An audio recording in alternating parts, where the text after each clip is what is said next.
نہایت واجب الاحترام عزیز دوستوں اور بزرگوں،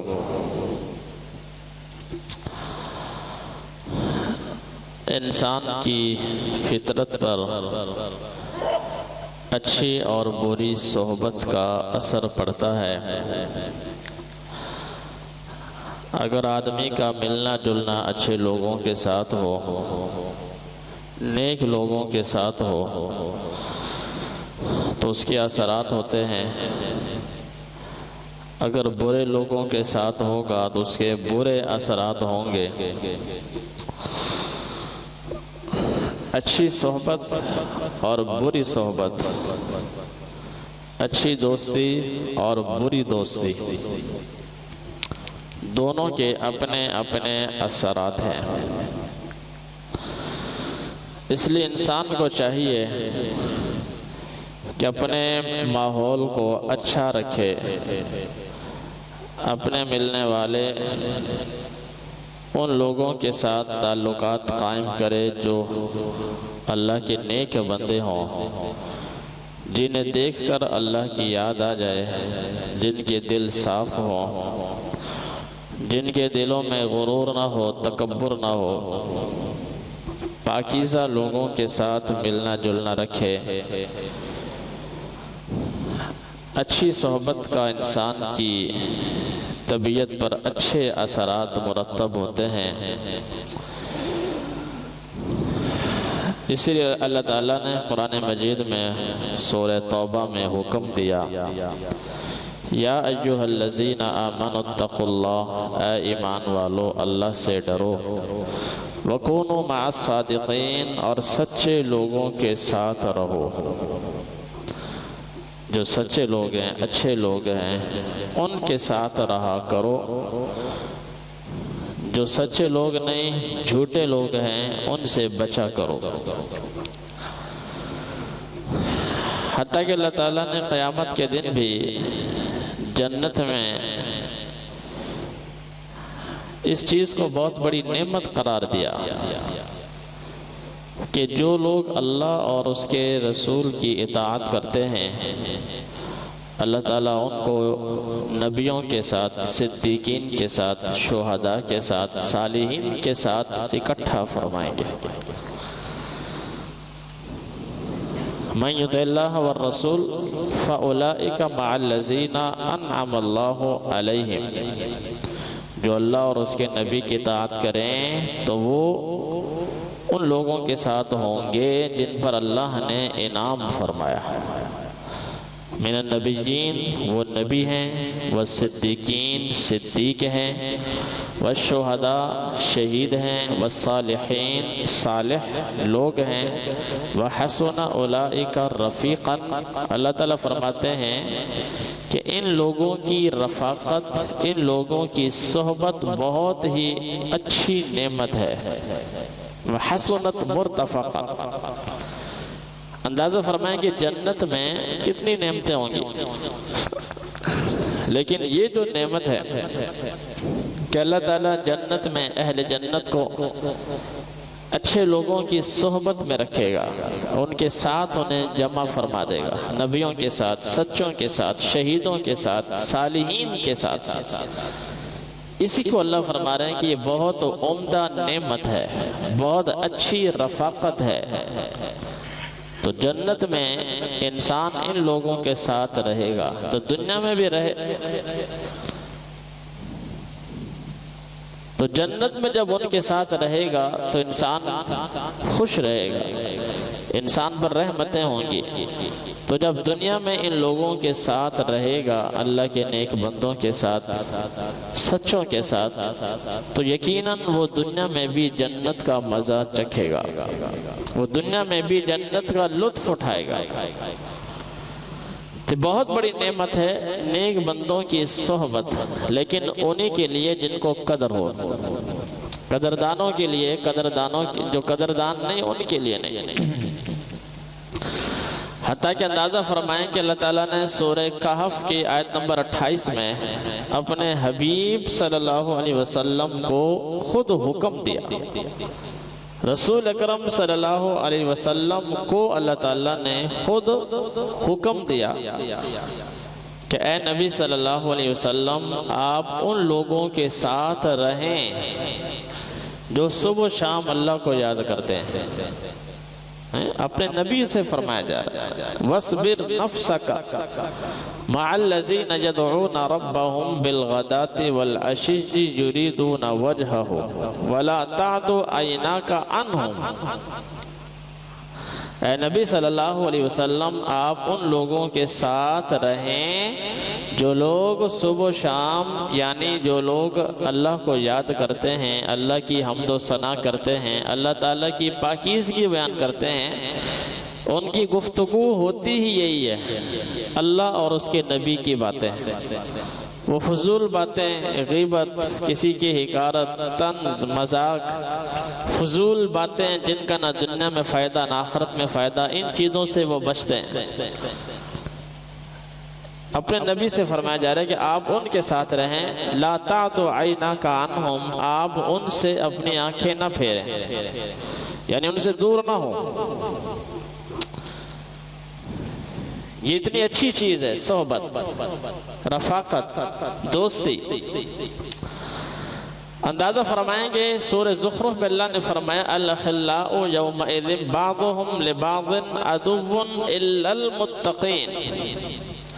قیامت کے دن جتنی بھی دوستیاں آج دنیا میں ہم نے بنائی ہوئی ہیں، یہ ساری کی ساری ایک دوسرے کی دشمن بن جائیں گے. یہ دوست ایک دوسرے کے خلاف ہو جائیں گے، دشمن بن جائیں گے، سوائے اہل تقوی کے. الا المتقین، سوائے ان لوگوں کے جو متقی ہیں، پرہیزگار ہیں، اللہ اور اس کے نبی کی خاطر، دین کی خاطر جس کے ساتھ آپ کا ملنا جلنا ہے.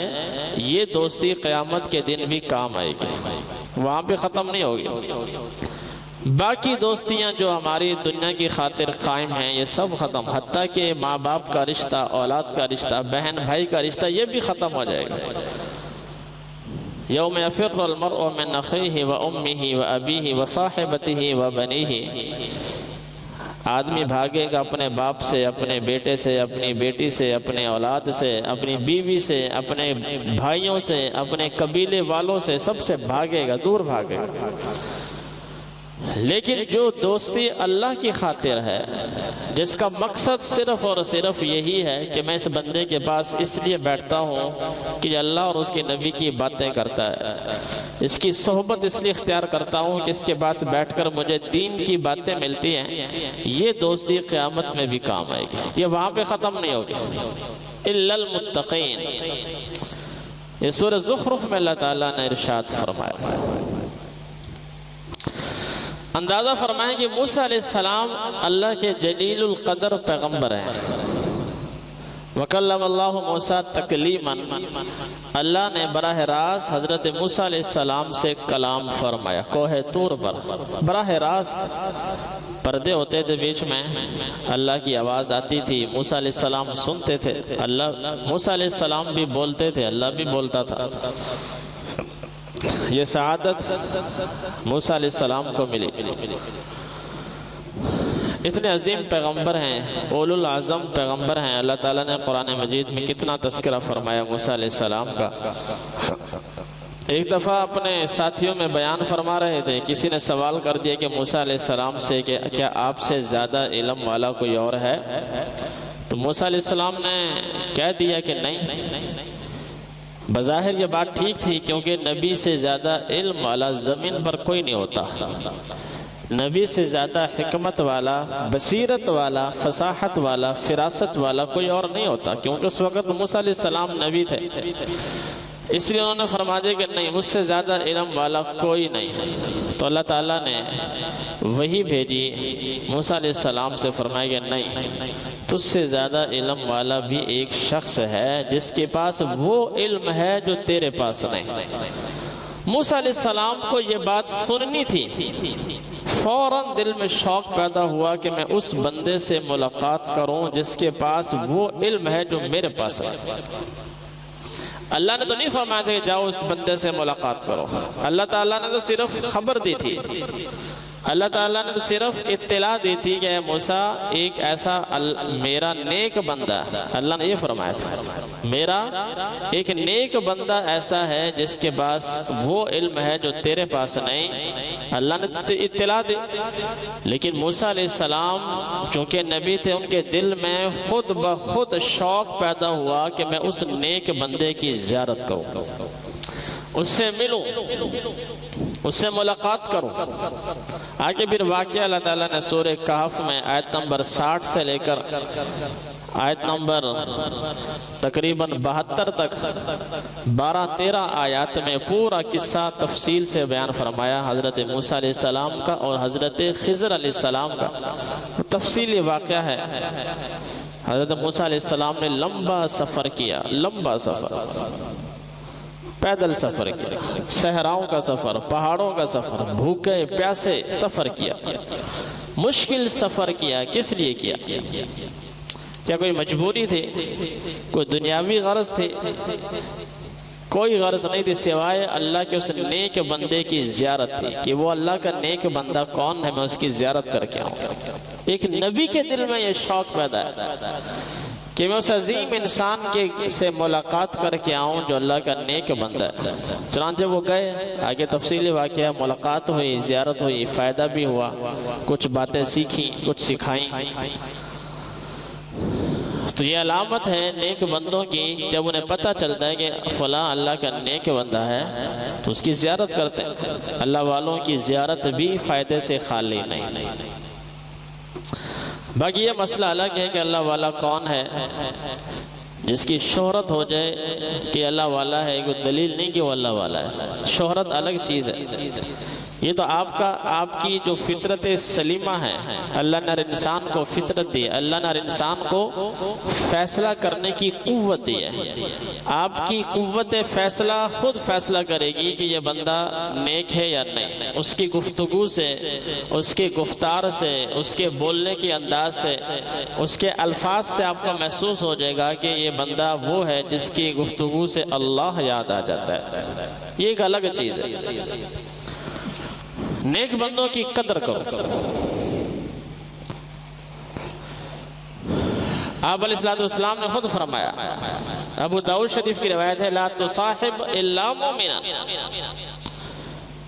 دوستی کرو مومن سے، مسلم سے۔ مسلم سے مراد یہ عام مسلمان نہیں، مسلم سے مراد جو سچا مسلمان، مومن سے مراد جو سچا مومن ہے۔ حضور نے کیا فرمایا؟ دوستی اس کے ساتھ کرو۔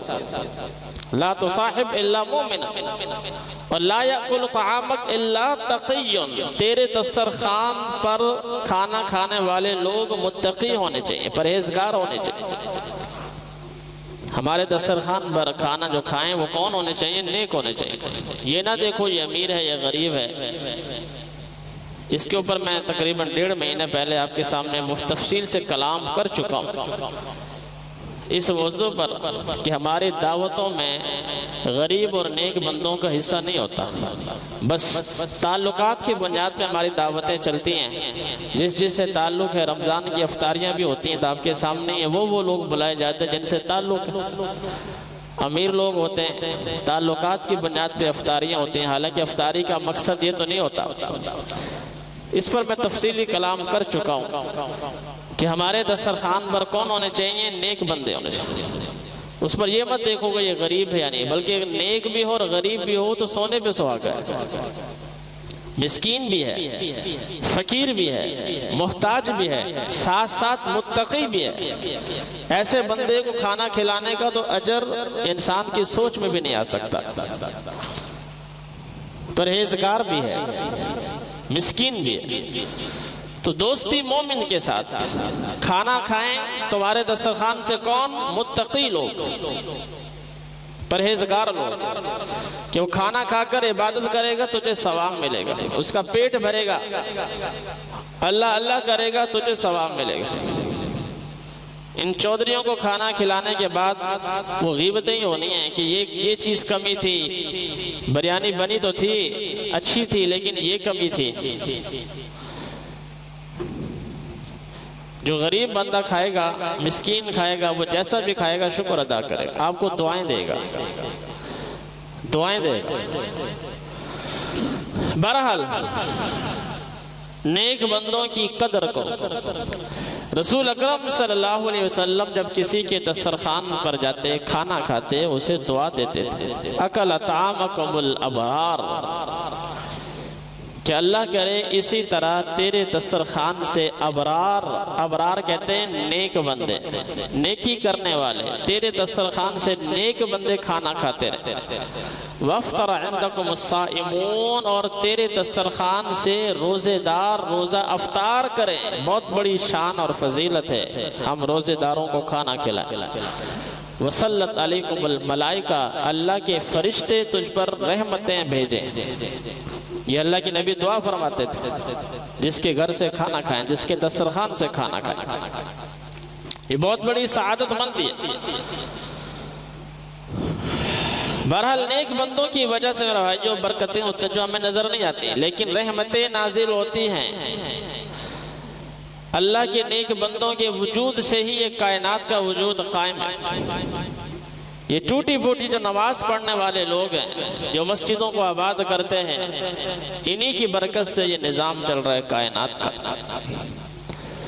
مشہور حدیث مسلم شریف میں حضرت انس رضی اللہ تعالیٰ عنہ سے روایت ہے، فرمایا کہ ایک موقع پر قال ابو بکر لعمر رضی اللہ تعالیٰ عنہ، حضرت ابو بکر صدیق رضی اللہ تعالیٰ عنہ نے حضرت عمر سے فرمایا کہ چلو چلتے ہیں۔ حضرت ام ایمن، آپ علیہ السلام کی وفات ہو چکی تھی، بعد وفات رسول اللہ صلی اللہ علیہ وسلم، حضور کی وفات ہو چکی تھی۔ حضرت ابو بکر صدیق نے فرمایا کہ چلو چل کر حضرت ام ایمن کی زیارت کرتے ہیں، جیسا کہ نبی صلی اللہ علیہ وسلم ان کی زیارت کرتے تھے۔ ام ایمن آپ علیہ السلام کی آزاد کردہ لونڈی بھی تھی، اور ام ایمن نے نبی صلی اللہ علیہ وسلم کو دودھ بھی پلایا تھا، یعنی آپ کی رضاعی ماں بھی تھی، جیسے کہ حضرت حلیمہ تھی، اسی طرح حضرت ام ایمن بھی تھی۔ آپ صلی اللہ علیہ وسلم اپنی زندگی میں حضرت ام ایمن کی بڑی قدر کرتے تھے، بڑی عزت کرتے تھے۔ اب چونکہ نبی صلی اللہ علیہ وسلم دنیا سے پردہ فرما گئے، تو ان حضرات نے سوچا کہ چلو حضرت ام ایمن کی زیارت کرتے ہیں، جیسا کہ حضور زیارت فرماتے تھے۔ ویسے بھی میرے بھائیوں سنت ہے، احادیث میں ترغیب ہے کہ جب کسی کے والدین دنیا سے چلے جائیں تو والدین کے جو دوست احباب ہوتے ہیں، جو ملنے والے ہوتے ہیں، والدین کے جو رشتہ دار ہوتے ہیں، ان کی زیارت کیا کرو، یہ سنت ہے۔ احادیث میں اس کی فضیلت موجود ہے۔ ایک حدیث میں نے آپ کے سامنے عرض کی تھی کچھ عرصہ پہلے، ایک صحابی تشریف لائے، یا رسول اللہ صلی اللہ علیہ وسلم میرے والد صاحب دنیا سے چلے گئے، اب میں ان کی خدمت کیا کروں، کیسے کروں؟ تو آپ نے یہی فرمایا کہ جو آپ تیرے والد کے جو ملنے والے ہیں ان کی خدمت کر، ان کے ساتھ حسن سلوک کر۔ ویسے بھی سنت ہے۔ حضرت ام ایمن سے ملاقات کرنے گئے، جب یہ حضرات حضرت ام ایمن کی خدمت میں حاضر ہوئے تو حضرت ام ایمن آپ صلی اللہ علیہ وسلم کے زمانے کو یاد کر کے رونے لگ پڑی۔ تو دونوں شیخین نے فقالا لہا، حضرت ام ایمن سے فرمایا کیوں روتی ہے؟ تسلی دی کہ نبی صلی اللہ علیہ وسلم تو اللہ کے پاس پہنچ گئے، جنت الفردوس میں پہنچ گئے، رونے کی کیا بات؟ اللہ اکبر۔ بڑی قیمتی بات انہوں نے ارشاد فرمائی۔ حضرت ام ایمن نے فرمایا کہ میں اس وجہ سے نہیں رو رہی کہ آپ علیہ السلام دنیا سے پردہ فرما گئے یا آپ جنت الفردوس میں چلے گئے، مجھے اس بات کا یقین ہے، میں اس بات پر رو رہی ہوں کہ نبی صلی اللہ علیہ وسلم کے پردہ فرمانے کے بعد وحی کا سلسلہ بند ہو چکا ہے۔ وحی اللہ کا پیغام جو نبیوں پر آتا ہے، جبریل علیہ السلام جو نبیوں پر آتے ہیں، یہ اللہ کی بہت بڑی رحمت ہے کہ اللہ کا پیغام اہل زمین کے لیے ایک نبی کے ذریعے سے آتا ہے۔ کتابیں جو نازل ہوئیں، تورات، زبور، انجیل، صحیفے، قرآن مجید، پیغمبروں پر نازل ہوئیں، اور یہ اللہ کی رحمت، نبی کا وجود زمین والوں کے لیے رحمت ہوتا ہے۔ تو ام ایمن کیا فرماتی ہے؟ میں اس بات پر رو رہی ہوں کہ نبی کے جانے کے بعد وحی کا سلسلہ وہ وحی کی جو برکتیں ہیں وہ ختم ہو گئی۔ حدیث کے الفاظ ہیں فَحَيَّجَتْهُمَا عَلَى الْبُكَاءِ، ابو بکر اور عمر رضی اللہ تعالی عنہما وہ بھی دونوں رونے لگ پڑے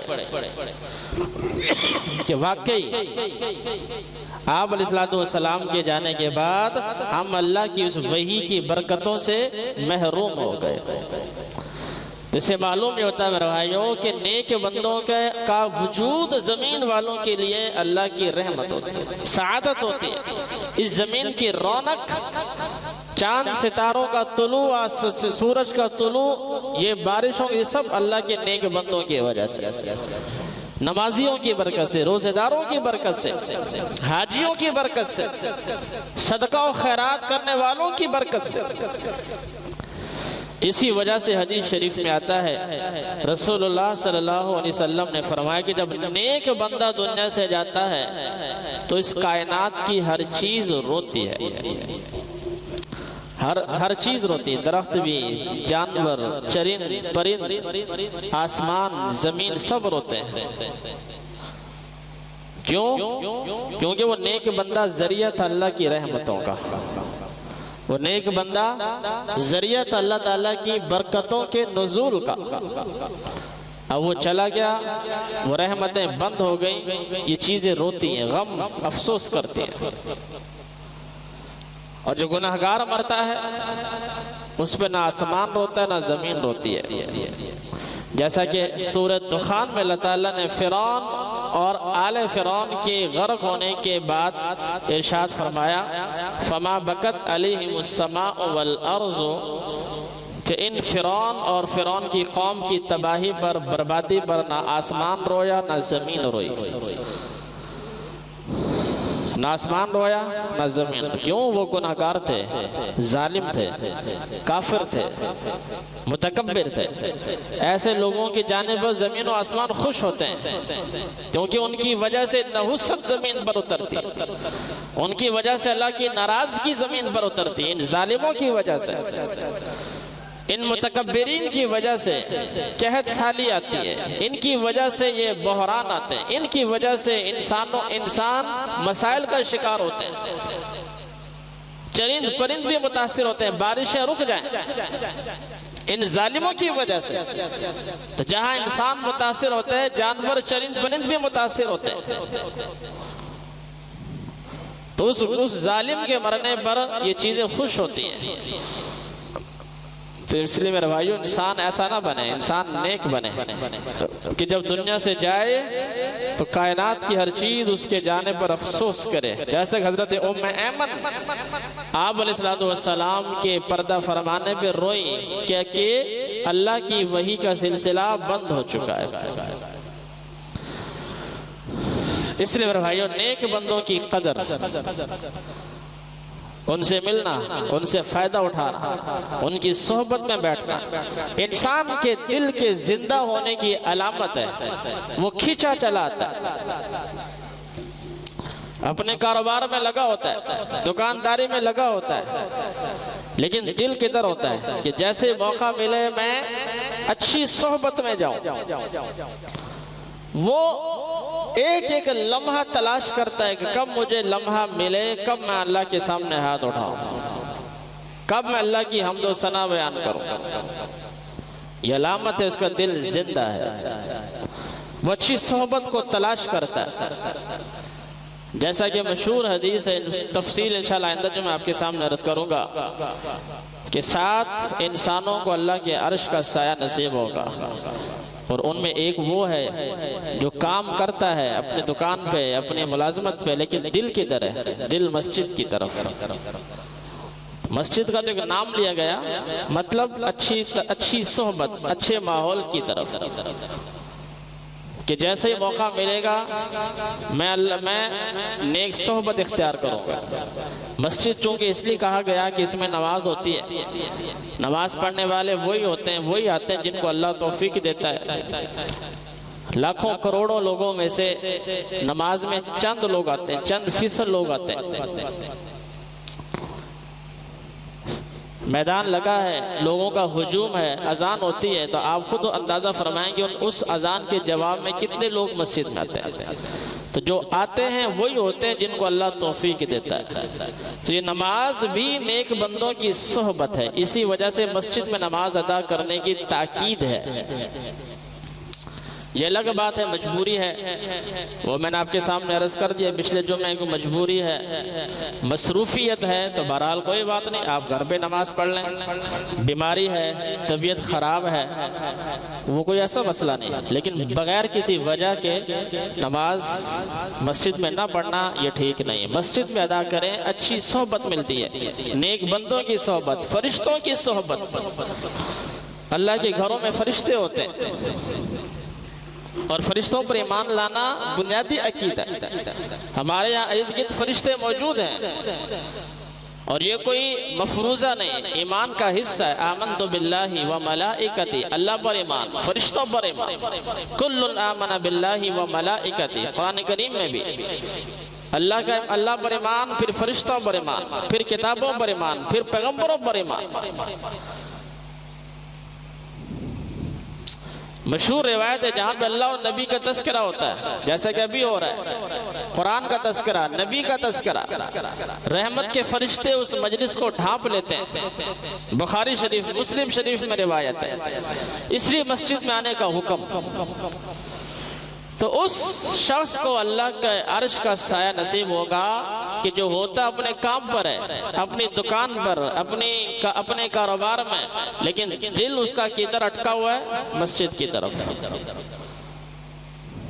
ایسے نیک بندوں کی قدر کرنی چاہیے میرا بھائی، جو نمازی ہو، جو کسی حالت میں نماز نہیں چھوڑتا، سردی، گرمی، بیماری، کسی حالت میں بھی نماز نہیں چھوڑتا، یہ لوگ ہوتے ہیں نیک بندے۔ انہی کو اللہ تعالیٰ نے قرآن کریم میں فرمایا، رجال لا تلہیہم تجارت ولا بیع عن ذکر اللہ، میرے نیک بندے وہ ہیں جن کو تجارت، خرید و فروخت، کوئی دنیا کا عمل اللہ کے ذکر سے اور نماز قائم کرنے سے نہیں روکتا۔ یہ میرے نیک بندے ہیں۔ لا تلہیہم، ان کو غفلت میں نہیں ڈالتی تجارت، خرید و فروخت، ان کی ملازمت، ان کی دکانداری، عن ذکر اللہ، اللہ کے ذکر سے، وہ اقام الصلاۃ، نماز قائم کرنے سے وہ غافل نہیں ہوتے۔ تجارت کرتے ہیں، خرید و فروخت کرتے ہیں، لیکن پھر بھی دل پر، زبان پر اللہ کی یاد ہوتی ہے۔ یخافون یوما تتقلب فیہ القلوب والابصار، وہ ایسے نیک بندے نماز بھی پڑھتے ہیں، اللہ کو یاد بھی کرتے ہیں، لیکن پھر بھی وہ قیامت کے دن سے ڈرتے ہیں۔ بہت بڑی بات ہے۔ روزہ رکھتے ہیں، نماز پڑھتے ہیں، زکوٰۃ دیتے ہیں، حج کرتے ہیں، دین پر عمل کرتے ہیں، لیکن ڈرتے پھر بھی قیامت سے، پھر بھی ان کے دل میں کیا ہوتا ہے کہ ہم کچھ نہیں کر رہے۔ اسی کو کہا گیا کہ ایمان، امید اور خوف کے درمیان چیز کا نام، وہ نیکی کا کام کرتے ہیں، فاستبقوا الخیرات نسارع لهم فی الخیرات، دوڑ لگاتے ہیں نیک کاموں کی طرف،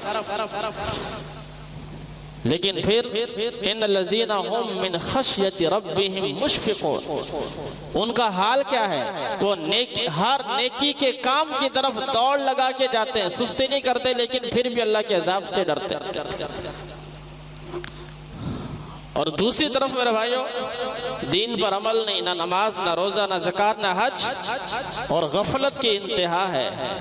دین پر عمل نہیں، شریعت پر عمل نہیں، فرائض پر عمل نہیں، اور ان کی غفلت کا عالم یہ ہے کہ لوگ مر رہے ہیں، حادثے ہو رہے ہیں، اچانک موت ہو رہی ہے، دل کے دورے پڑ رہے ہیں، زلزلے آ رہے ہیں، طوفان آ رہے ہیں، سیلاب آ رہے ہیں، وبائیں آ رہی ہیں، لیکن انہیں کوئی خوف نہیں۔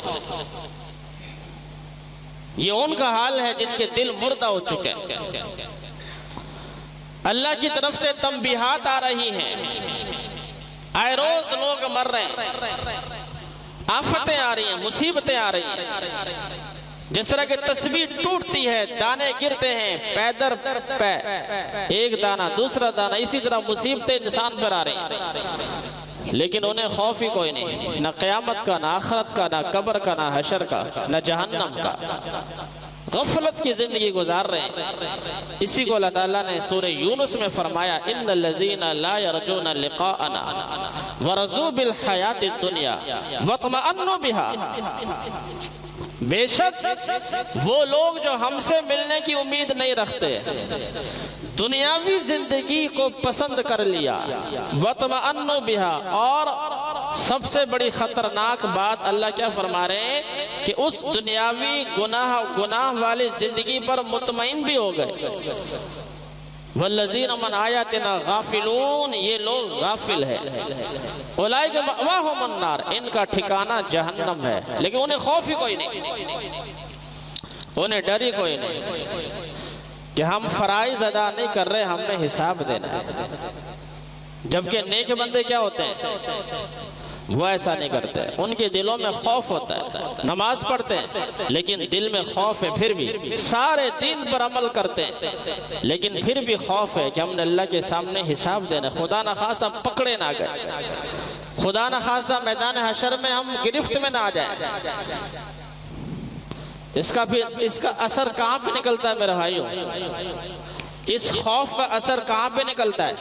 اس خوف کا اثر اس بات پہ نکلتا ہے کہ جو اس کی عمر بڑھتی جاتی ہے ویسے ہی اس کی زبان پر استغفار بڑھتا جاتا ہے۔ اسے نظر آتا ہے کہ میری عمر اب 50 سال ہو گئی، اب 55 ہو گئی، اب 60 ہو گئی، عمر بڑھتی جا رہی ہے اور میں اپنے انجام تک پہنچتا جا رہا ہوں۔ چونکہ وہ ڈرتا ہے اللہ سے، اس کی زبان پر استغفار بڑھتا جاتا ہے، اور یہ بہت بڑی بات ہے۔ اللہ تعالیٰ نے اپنے نبی صلی اللہ علیہ وسلم کو یہی تعلیم دی، اذا جاء نصر اللہ والفتح ورأیت الناس يدخلون فی دین اللہ افواجا، فتح مکہ ہو چکا ہے، اے نبی صلی اللہ علیہ وسلم اب آپ کے دنیا سے جانے کا وقت قریب آ چکا ہے، لہٰذا فسبح بحمد ربک، اپنے رب کی تسبیح بیان فرمائیں، واستغفر، اور استغفار فرمائیں۔ یہ نبی سے کہا جا رہا ہے۔ اب آپ کیا دنیا سے جانے کا وقت آ چکا ہے۔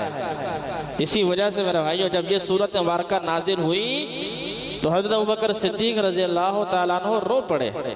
کسی نے پوچھا کیوں رو رہے ہیں؟ فرمایا کہ یہ سورت اصل میں نبی صلی اللہ علیہ وسلم کی وفات کی خبر ہے کہ اب آپ فتح ہو چکی ہے، مکہ فتح ہو چکا ہے، اب آپ کیا فرمائیں؟ اللہ کی تسبیح، استغفار۔ یہ وہی کرے گا میرے بھائیوں جس کے دل میں آخرت کا خوف ہے۔ تو بہرحال نیک بندوں کی قدر، یہ ہوتے نیک بندے، کسی حالت میں بھی وہ اللہ کے ذکر سے غافل نہیں ہوتے۔ اللہ تعالیٰ نے ایمان والوں سے یہی فرمایا سورہ منافقون میں، یا ایھا الذین آمنوا لا تلہکم اموالکم ولا اولادکم عن ذکر اللہ، اللہ کے ذکر سے تمہیں تمہارا مال، تمہاری اولاد کہیں غفلت میں نہ ڈال دے۔ من یفعل ذلک فاولئک هم الخاسرون، جس کو مال نے، اولاد نے، تجارت نے، خرید و فروخت نے اللہ کی یاد سے غافل کر دیا، وہ خسارے میں ہوگا۔ فَأُولَئِكَ هُمُ الْخَاسِرُونَ، وہ کس میں ہوگا بھئی؟ نقصان میں ہوگا۔ لہٰذا وَأَنفِقُوا مِمَّا رَزَقْنَاكُم مِّن قَبْلِ أَن يَأْتِيَ أَحَدَكُمُ الْمَوْتُ، موت کے آنے سے پہلے اللہ کے راستے میں خرچ کر لو۔ موت کے آنے سے پہلے اللہ کو یاد کر لو، موت کے آنے سے پہلے توبہ کر لو۔ پھر کیا ہوگا؟ فَأَصَّدَّقَ وَأَكُن مِّنَ الصَّالِحِينَ، پھر تو کہے گا جب موت آ جائے گی، اے اللہ اب میں تیرے نام پہ صدقہ کرنا چاہتا ہوں، اب میں نیک بننا چاہتا ہوں، مجھے مہلت دے دے۔ اللہ فرماتے ہیں لَن يُؤَخِّرَ اللَّهُ نَفْسًا، پھر مہلت نہیں ملے گی، پھر ایک منٹ بھی نہیں ملے گا۔ ابھی وقت ہے، جو کرنا ہے کر لو میرے بھائیو، نیکی کا راستہ اختیار کرو، دنیا میں بھی سعادتیں، رحمتیں، اگلے جہان میں بھی رحمتیں۔ اللہ ہم سب کو عمل کی توفیق عطا فرمائے۔